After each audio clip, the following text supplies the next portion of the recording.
Hello बच्चों, let's read the question. The question says that hyperconjugation involves delocalization of. तो यहाँ पर आपसे पूछा गया है कि hyperconjugation में किस चीज़ की delocalization होती है? Sigma electron, pi electron, both sigma and pi electron और प्रोटॉन। तो इसके लिए यहाँ पर हम की कॉन्सेप्ट मेंशन करेंगे कि हमारा hyperconjugation होता क्या है। सो hyperconjugation में हमारा क्या होता है?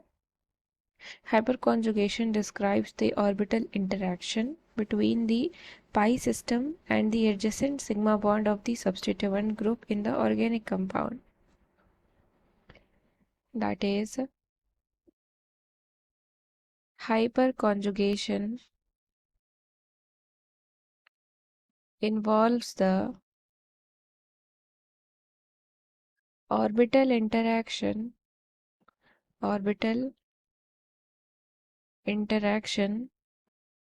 between the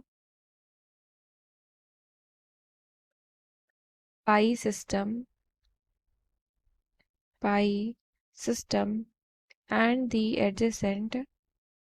and the adjacent sigma bond of the substituent group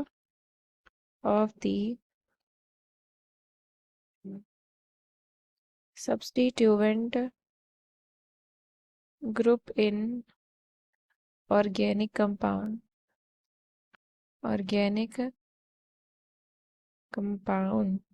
तो हाइपर कॉन्जुगेशन के लिए हमारा कुछ क्या होता है? हाइपर कॉन्जुगेशन के लिए कुछ नेसेसरी कंडीशंस होती हैं और जब वो प्रेजेंट होती है तभी हमारा हाइपर कॉन्जुगेशन वहाँ पर पॉसिबल होता है। तो वो कंडीशन हमारी कौन कौन सी होती हैं? जैसे कि जितने नंबर ऑफ अल्फा हाइड्रोजन हमारे प्रेजेंट होंगे उतना ही ज़्यादा हमारा हाइपर कॉन्जुगेटिव स्ट्रक्चर बनेगा। That is more number of alpha hydrogen led to more hyperconjugative structure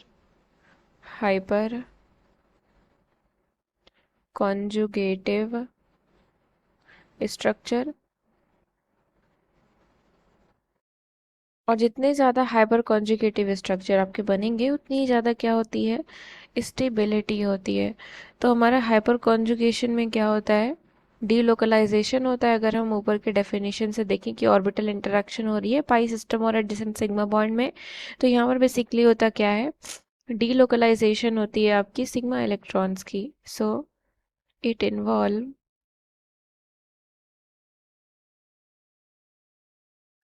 delocalization of sigma electrons of the CH bond of an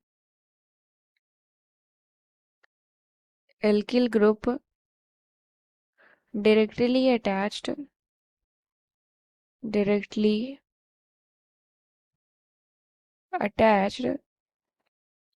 to an atom with an unshared p orbital यानी कि यहाँ पर sigma electron की क्या हो रही है? Delocalisation होती है। तो यहाँ पर क्या होता है कि CH बॉन्ड के जो सिग्मा इलेक्ट्रॉन होते हैं वो क्या करते हैं? पार्शियल कॉन्जुगेशन में एंटर करते हैं। और किसके साथ एंटर करते हैं? With the attached unsaturated system, या फिर हम कह सकते हैं कि अनशेयर्ड p ऑर्बिटल। तो hyper conjugation involves the delocalization of sigma electron. Option 1 is the correct answer. I hope you understood it well. Thank you and best of luck.